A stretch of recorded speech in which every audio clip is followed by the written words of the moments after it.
Passons maintenant à la correction du dernier exercice. Alors, le dernier exercice, vous avez ici un cône surmonté d'un cylindre et on veut connaître le volume total du réservoir. Donc, première chose, on va calculer, nous, le volume du cylindre, qu'on va appeler V1. Ça, c'est R de la base fois hauteur. Donc, on a pi fois rayon au carré, donc pi fois 7 au carré fois la hauteur 7. Donc, ça fait 49 pi. Et donc, un total de 343 pi. Moi, je le laisse sous forme exacte ici, parce que dans la question, on vous a demandé aussi la valeur exacte. On va faire la même chose avec le cône, donc on va appeler V2. On a R de la base fois hauteur divisé par 3. Pourquoi divisé par 3? Parce que vous avez un solide qui monte en pointe. Donc on a ici pi fois 7 au carré fois la hauteur. Donc si vous avez ici un total de 16 et que vous avez déjà pris 7, ça veut dire qu'ici il reste 9. Et pour le rayon de la base ici, comme j'avais 14 en tout, ben la moitié ça fait 7.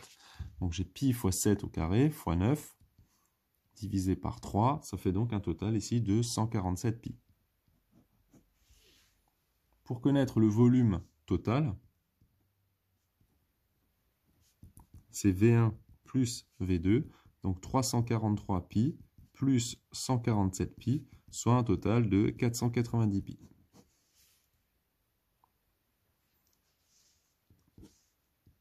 Ben, question 2. Ce réservoir peut-il contenir 1000 litres? Ben oui, il peut contenir 1000 litres. Pourquoi? Parce que 490 pi, quand on regarde, ça fait à peu près 1540 décimètres cubes. Et donc, ça fait 1540 litres, puisqu'on a dit que 1 décimètre cube, c'était 1 litre. Ça, c'est plus grand que 1000 litres. Donc, le réservoir peut contenir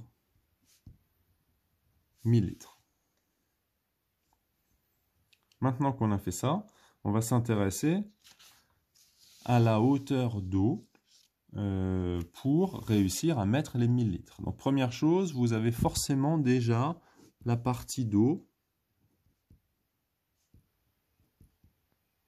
contenue dans le cône qui est en bas. Donc ça, on avait trouvé tout à l'heure 147 pi. 147 pi, si on prend une valeur approchée, on regarde ici, c'est à peu près 461 litres. Ben, le reste, forcément, est dans le cylindre. Voilà, dans le cylindre. Donc c'est 1000 litres moins ce qui a déjà été pris dans le cône. Alors moi je vais rester avec la valeur exacte. Donc à partir du moment où on a ça, donc qu'est-ce qu'on sait? On sait que vous avez ici votre cylindre. Vous avez une certaine partie ici qui est l'eau. Et on va appeler H la hauteur prise par l'eau. Donc ça veut dire que pour connaître H, eh ben, on va se dire que la partie d'eau dans le cylindre, donc le 1000 litres moins 147 pi, c'est égal à l'air de la base fois la hauteur de l'eau. Si on remplace, on trouve donc l'égalité suivante, et donc on trouve ici ce qu'on appelle une équation. Donc on a 49 pi fois la hauteur qui est égale à 1000 litres moins 147 pi. Et donc pour trouver la valeur de H, on divise ici naturellement par 47 pi de chaque côté. 49 pi de chaque côté.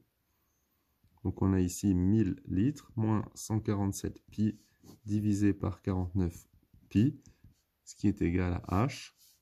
Et quand on tape ça à la calculatrice, et ben naturellement, on va trouver ici à peu près 3,5.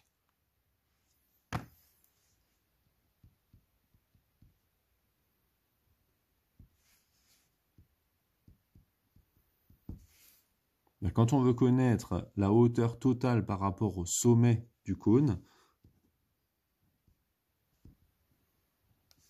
donc on a nos 3,5 décimètres. plus encore la hauteur du cône, 9 décimètres. Donc ça fait un total à peu près de 12,5 décimètres par rapport au bas.